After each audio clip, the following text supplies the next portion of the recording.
રામાયણ છે ને જીવનો ઉતારવા જેવી છે. મને તેમ થાય રાવણ ને બધા ગમે એ કહેતા ભાઈ કે હું રાવણ ને પેલા પગે લાગુ. બોલો,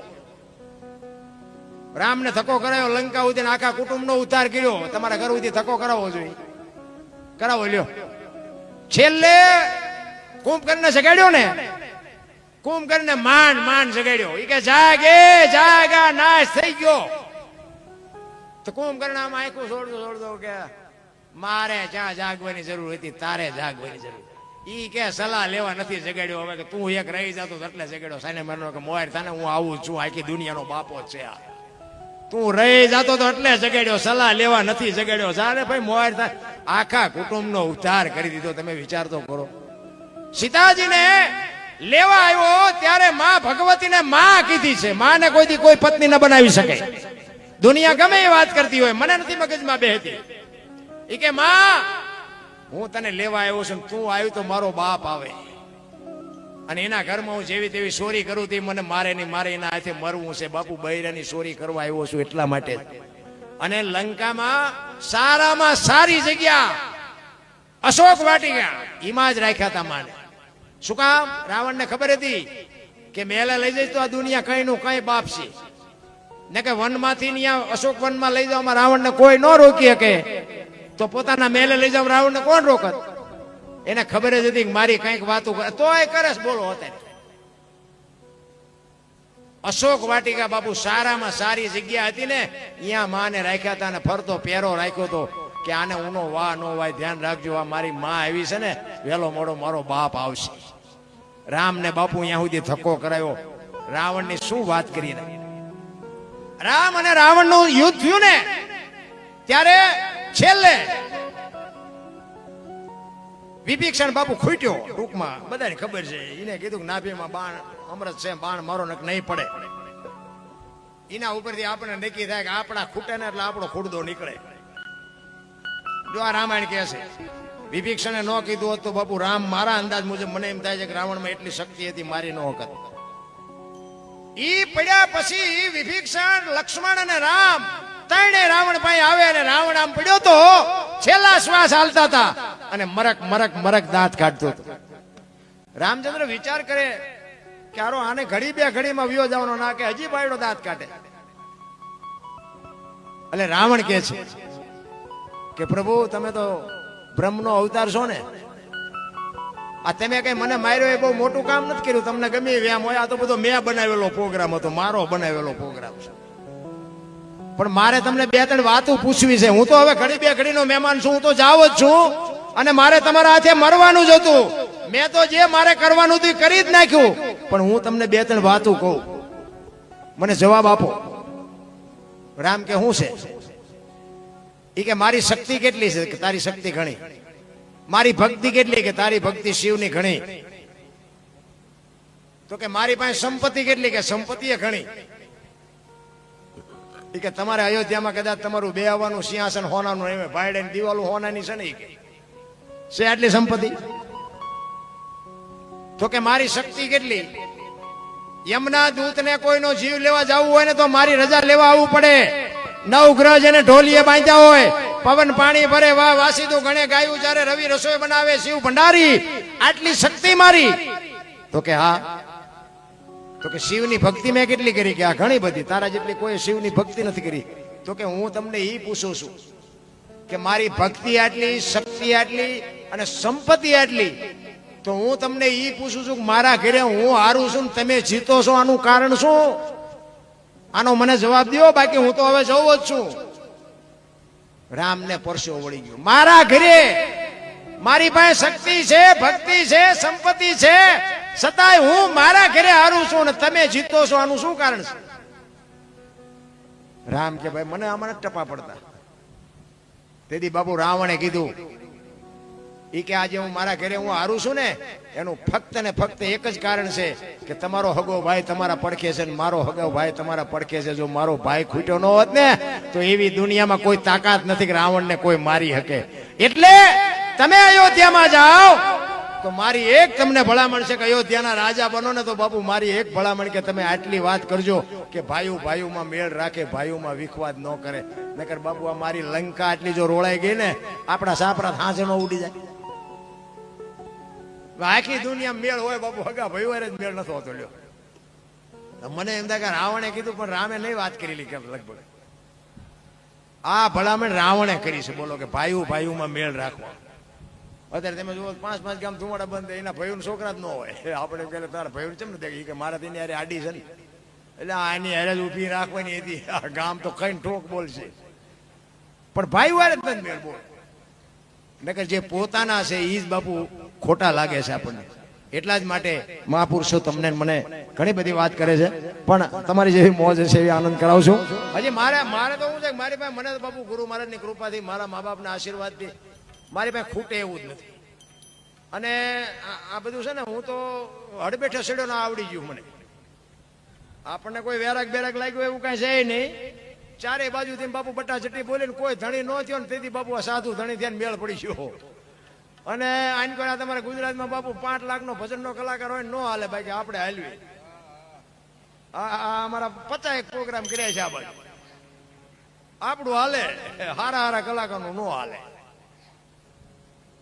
આ બાપુ ગુરુ મહારાજની, મારા મા બાપની કમાણી છે. કહેવાનો મારો મિનિંગ, તમે વાયુ હોય ને તો બાપુ એક દી ઉગે ઉગે ને ઉગે, પણ વાવવું જોવે. અને વાવવા ટાણે નક્કી કરવું જોઈએ કે આંબો વાવ્યો કે બાવળિયો, એ નક્કી કરજો. ન કરજો આંબો સમજીને બાવળિયો જીકી દેશો ને તો કાંટા જ આવવાના. એટલે એ વાવવા ટાણે નક્કી કરજો કે શું વાયુ એ જરૂર એની છે. ખબર બધાને સવારામ બાપાએ બાપુ 7 સલામ કીધી ને કે ચોથી સલામ 4 ખાણી, એક બીજની જગબંધાણી, પરખો વિનાશી છે એમાં, ચોથી સલામનો મોટો મહિમા. તમારું મારું આ સર્જન છે એ શું છે?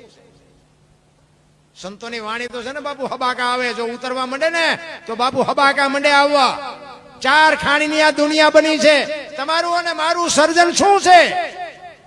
એક જગ્યાએ તમે ઝાડવું વાવો, એ ઝાડવું નાનું હોય મોટું થાય, સાયો આપે, ફળ આપે, ફૂલ આપે, વાત બધી બરોબર. તમારો અને મારો આ છોડવો છે એ આવે ત્યારે કેવડો હોય? 1.5 ફૂટનો. તો હરતો ફરતો છોડવો બાપુ આ 5-5, 7-8 ફૂટના છોડવા છે. આના મૂળિયા ક્યાં? અરે જોવાની જરૂર છે રામ. આ આટા મારે કઈ નથી વળે એવું. અત્યારે કોઈનો દેહ દુર્ગંધ નથી મારતો, અને એમાંથી બાપુ એવું એક તત્વ નીકળી જાય 2 દીમાં દેહ દુર્ગંધ મારી જાય તો જોવું ન જોઈએ કે દેહ અત્યારે કોણ ઉટકીને સાફસૂફ રાખે છે? ન જોવું જોઈએ. જરૂર એની છે રામ. બાકી પાવડર ના લાલિયુના લપડા કરવા એટલા કરો, બાકી ગંધી ઉઠવાનું. સત્ય છે એ આવવાનું. એટલે કીધું 5 તત્વનો દેહ છે. એટલે કીધું 4 ખાણીની આ દુનિયા બની છે. ઓરથી, ગર્ભથી, ઈંડાથી ને પાણીથી. ઓરથી જન્મે ને એ ઢોર, ગર્ભથી જન્મે માણા, ઈંડાથી જન્મે પક્ષી, અને ઈયળ, મચ્છર, માખ પાણીથી જન્મે. 4 ખાણીની આ દુનિયા છે. બાકી આ જેટલું દેખાય છે ને એ તમે મેં ઊભું કર્યું છે. આ જેટલું દેખાય એટલું બધું આપણે ઊભું કર્યું છે. બાકી આ જે 4 સૃષ્ટિની જે રચના છે, 4 ખાણી જે બનાવી છે, એ મહાપુરુષોએ સંશોધન કરીને કર્યું છે કે આ 4 આમાંથી બન્યા. અને આ બનાવવા વાળો બાપુ મારો નાથ. 5 તત્વનો દેહ, ધરતી, આકાશ, પવન, પાણી અને પ્રકાશ. સવારમાં ઉઠીને બાપુ છે ને 5 તત્વને પગે લાગવું પડે. પહેલા આપણા ગામમાં રામજી મંદિરે કદાચ ન જાય, મરી ન જાય, પણ આ હવા ન હોય તો, પાણી ન હોય તો, આ હુરજ નાળ એક દી એમ કે એટલે દીથી ઉગું છું, 2 દી મારે રજા ઉપર જવું છે તો હવે ડબલા જડે. 5 તત્વનો બાપુ દેહ છે. 5 તત્વથી જ ટકે છે. આ તમારો મારો દેહ છે ને એ જ્યાં બાપુ ટકી રહ્યો છે 5 તત્વથી જ ટકી રહ્યો છે. એટલે આપણે સવારમાં જાગીને પેલા એને પગે લાગવું પડે કે મારા બાપ તું છો તારે જમે છે. પણ આ કોઈ દેખાતું જ નથી. સત્ય તો બાપુ સત્ય જ હોય. કહેવાનો મારો અર્થ એ છે, મને તો એમ થાય કે શું ભલામણા જીવે એવું આવ્યું છે. કપડા, જોડા, આમ તમે જુઓ તો હું તો અમુક જગ્યાએ જાઉં તો ઘરમાં પહેરવાના જોડા જુદા, રહોડાના જુદા, હોંસરીના જુદા, કામમાં જાય તો જુદા, બહાર કેમ જાય તો જુદા. એક જોડીમાં 3 જણા હલવતા હતા. બોલો અત્યારે ચકાને 8-8 જોડી છે જોડા. અરે આપણને એમ થાય આમ તો જો. અને એવા બુથી ના ગાળી અમુક થયા છે ને. 1-2 ભાઈબંધ હતા ને, તે કઈ કામ ધંધો ન કરે, તલાવની પાડ્યા જઈને બે ટાઈમ થાય એટલે ઘરે આવીને નાય ધોઈને ખાઈ પીને પાછા વ્યા જાય. એટલે ઘરે તો મા બાપ બેકારા કરે. એટલે એ કે તમે ખૂંટિયા જેવા કઈ કામ કરો, અમારે કરવું ને તમારે કે. એટલે બે ભાઈ બંધ બેઠા બેઠા વિચાર કરતા એ કેલા ઘરે જઈને ડખા થાય મજા નથી આવતી હાલ ને કઈક ધંધો કરી એ કે શું કરશું ઓલો કે આ કરીને મગજમાં ન બેઠું એક કે મને એક ધંધો શું છે કે શું પૈસા સાપવાનું કારખાનું નાખી દે કે હાલ લે મૂળ તો ઘરે ડખા પૈસાના છે ને પૈસા આપી પછી શું ડખા થવાના એ કે હા એ તારી સાચી કર્યું બધું ભેગું ને એ એક રૂમ રાખ્યો ભાડે એ કે હું મળું પૈસા સાપવાનું તું હોય ને નોટું ડટામીન બનાવ બે ત્રણ તિજોરી ભરી લેવી પછી બધો હંકેલો કરી લે એ અડધી તિજોરી ભરીને તા એકનું ધ્યાન જોયું કે ઉપર કે ભૂલ થઈ જઈ ઉપર આમ આ બે હુક બનાવી લેવું ભાઈ ભારતીય રિઝર્વ બેંક ને ગવર્નર ની સહી ને ગાંધીજીનો ફોટો ને પણ સિક્કો 15 નો લાગ્યો 15 ની નોટ લઈ ચા જવું એ ક્યાં જોતો નથી 10 ની 20 ની 50 ની તો ઠીક 15 ની નોટ લઈને ચા જવું તું જોતો નથી મનાણો ચીકવા એ કે ગામડામાં જવાય ભલા મને ગામડામાં નાની નાની દુકાનો હોય કોઈક બાપા બેઠા હોય કોઈક ડોશમાં બેઠા અહીંયા ન ખબર હોય અહીંયા હાલી જાય તમારે ગામ જેવું ગામ હતું ને ચાપા બેગ બાપા દુકાન નાખીને બેઠા હતા ચોકલેટ ને પેપરમેન્ટ ને વેચતા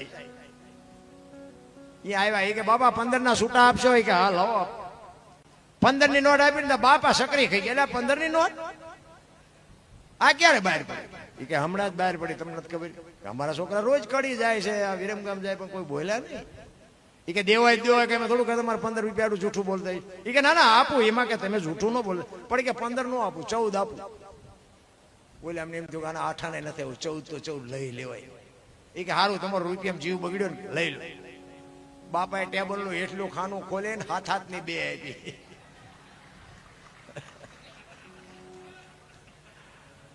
છોકરાને પરસે ઓળ્યો કે બાપા કે હા એ કે હાથ ની ચારે બહાર પડી કે મેં તારી પેલા કારખાનું નાખ્યું તારે આ 15 ની ભૂલ થઈ ને મારે હાથ ની થઈ આ બુદ્ધિ ના ગાળિયા નો કહેવાય હવે આમને મોંઘવારી નડે ને આમને આ ભજન કરે આમ જ હાલે ત્યારે જાજો બધા કે સ્વર્ગમાં કે ઇન્દ્ર ભગવાન સોનાના સિંહાસન ઉપર છે ઇન્દ્રની અપસરાયું નાચે છે ને ફુવારા છે ત્યાં કોઈ જીવ્યું અને કોઈક જીવ્યો જ કોને કોઈક મારે પગ ચાલવા અહીંયા જીવ્યો બધું આમ જ હાલે મને તો એમ થાય કે મારો ભગવાન સાંભળે લ્યો તમને આ ન દેખાતું એ તમારો પ્રશ્ન છે મને એમ થાય કે હું બોલું હું મારો ભગવાન સાંભળે બસ આટલી જ વાત છે બીજું કઈ છે જ નહીં બાકી વાતમાં બાપુ આ છે ને માણસ જન્મે ને 1.5-2 કિલોનો કે 2 કિલોનો હોય 60-80 વર્ષ જીવે મરી જાય શમશાનમાં લઈને હળગાવી નાખો રખ્યા ભેળે કરીને ચોખ્ખો એટલે 2-2.5 કિલો જ થાય કાંઈ છે નહીં વચ્ચે ઠેકડા ભરવાનું છે પાછી વ્યવસ્થા કઈ રાખી જ નથી મેં આ ખેતર લીધું મેં ટ્રેક્ટર લીધું મેં મકાન જાવ તાર લેતા જજો ને બીજા વાપરશે કઈ વ્યવસ્થા જ નથી રાખી આમ નામ આવ્યા ને આમ નામ ઉપડ્યા જે આનંદ કર્યો જે મોજ કરી જે ભજન કર્યું એ જ તમારી મારી ભેગું આવવાનું બાકી જે હરી કાંઈ છે જ નહીં આનંદ કરી લ્યો બસ મોજ કરી ભજન છે ને એમ નામ બને નહીં જ્યાં જ્યાં બન્યું છે ને ત્યાં વાતું પડી છે એમ નામ ખોટી વાત છે કોઈ એક સાખી છે ને કે માયા સુધી ગોઠડી વજરના ગાળા હાંગા બાપુ હલવાના કઈક સેડ્યા ને કઈક પાળા આ ક્યારે બની આ તમને હું તમને આમ નોખું પાડીને કહી દઉં કોઈ નહીં કે ખબર હોય જ કે ને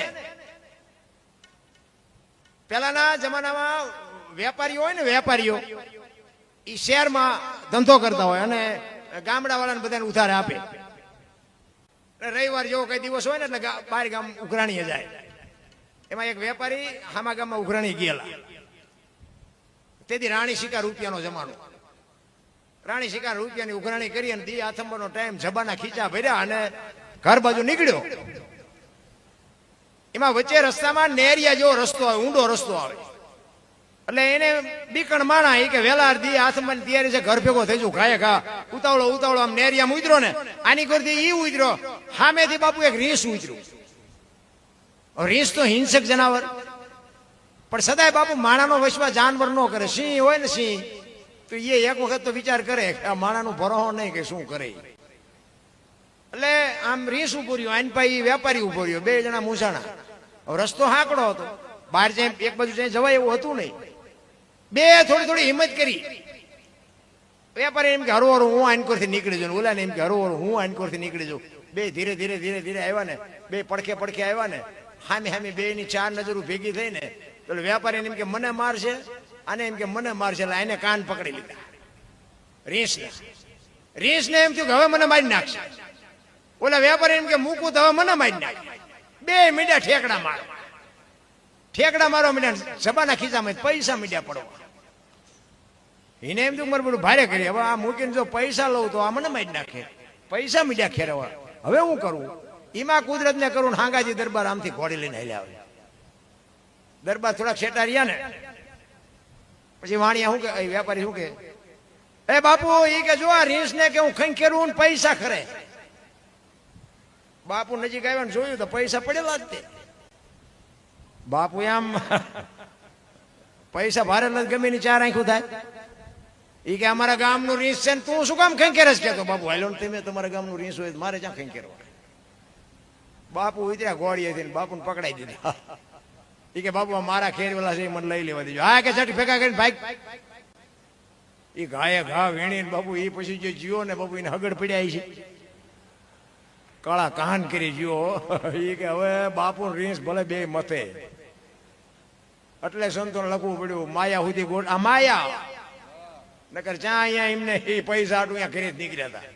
પણ એમ કે આવી રીતે જો પૈસા મળી જતા હોય તો પછી આપણે કંખેરાય જ તે ને એ મળી જાય. એટલે કીધું માયા સુધી ગોઠડી વજરના ગાળા હાંગા બાપુ આમાં હલવાણા, કંઈક સેડ્યા ને કંઈક પાળા. આમ તમે નું કેટલાય હલવાણા. ઈ નારદજી ભિક્ષાવૃત્તિ માટે બાપુ નીકળ્યા. એક ગામની માલિકો ડેલીમાં પગ દઈ અને કહે છે ભિક્ષા દેહી મૈયા. બાપુ એમાંથી અંદર એક બાઈ હુપડું અનાજનું ભરી અને આવીને કહે છે લ્યો બાપુ. એ જોડે આમ કરી અને બેન આખું હુપડું બાપુ અનાજનું નાખ્યું ને નારદજી આશીર્વાદ આપ્યા, બાપ તારા જેણા જીવતા રાખે, ભગવાન તારા ભંડાર ભર્યા રાખે. એમ કીધું ને બાપુ દીકરીના હાથમાંથી હુપડું પડી ગયું.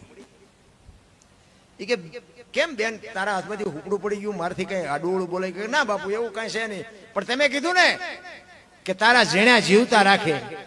મને ભગવાને શેર માટીની ખોટ આપી, મારી પાસે મને ભગવાને સંતાન નથી આપ્યું, એટલા માટે મને થોડુંક દુઃખ લાગ્યું. અને નારદજીને વાઠ્યા હોય તો લોહી ન નીકળે. કે સાધુ સંતોને હુપડા ભરી ભરીને કે દાન આપે છે અને ભગવાનને કે ન્યાયની કઈ ખબર પડે છે? ખાવા ધાન નથી, હાથ હાથ ને દ ગુડ્યા છે. અહીંયા એક છોકરો નો આપીએ કે ભગવાન પાસે જઈને કે મારે કેવું છે? ભગવાન પાસે જ્યાં અને એને કીધું એ કે પ્રભુ એક ગામમાં હું ગયો હતો અને કેવી દયાળુ બાઈ, ભર્યું ભાજરું ઘર, અને મેં ભિક્ષા દે કીધું હુપડું ભરીને અનાજ લઈ આવીને બાપુ પ્રભુ તમે કહીને એક સંતાનની ખોટ, એક શેર માટીની ખોટ તમે આટલું ન કરી શકો? ત્યારે કૃષ્ણ પરમાત્મા કહે છે કે નારદ તને હજી સાચી વાતની ખબર જ નથી. કે શું? કે એને આ ભાવમાં નહીં, હાથ ભાવમાં સંતાનનો યોગ નથી. હે કે આને હાથ ભાવથી સંતાનનો યોગ નથી, તારે આપણો હોય તો સાંભળી લે. અને નારદજીને એમ થયું ઓહો આના આ બાઈના આટલા બધા ક્યાં કર્મ હશે હાથ ભાવ સુધી? બીજી વાર જયારે નારદજી આવ્યા અને ફળિયામાં હાથ દીકરા રમતા હતા ને, નારદજીને તો એમ કે આમને આને હાથ ભાવમાં થવા નથી, દીકરા એના હોય નહીં. અને પછી એને કીધું કે બેન આ તું પારકા છોકરા રમાડસ ને, આનું ફળ તને આવતા જન્મમાં ભગવાન ચોક્કસ આપશે. ત્યારે એ બાઈ કહે છે કે બાપુ તમે શું કહો છો? આ પારકાના છોકરા?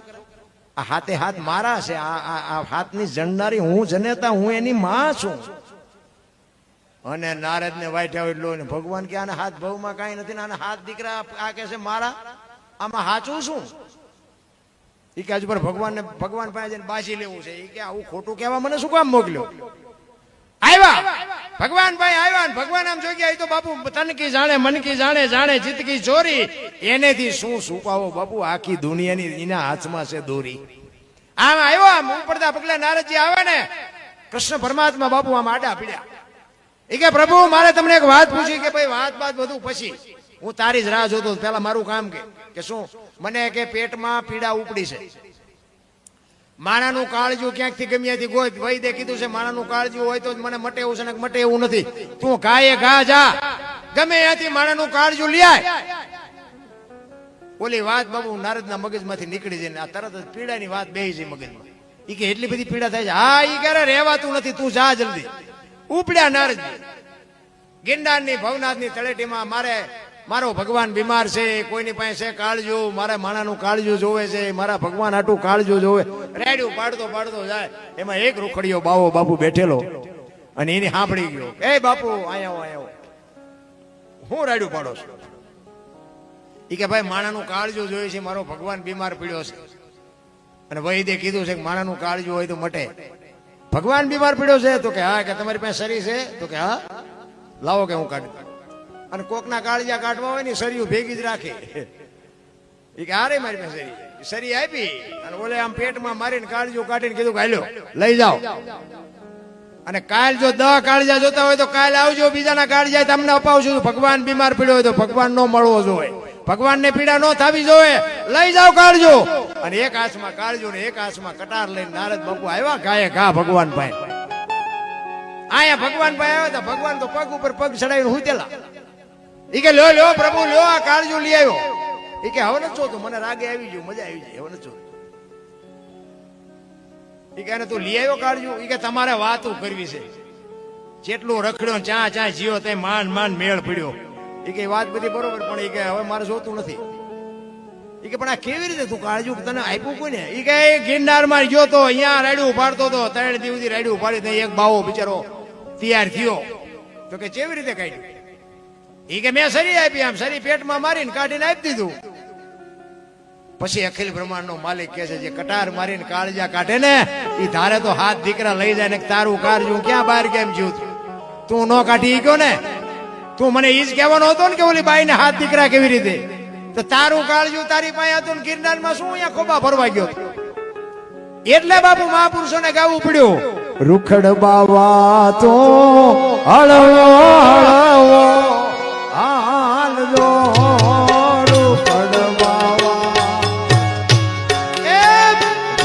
બાવા તો હળવો હળવો હાલજો.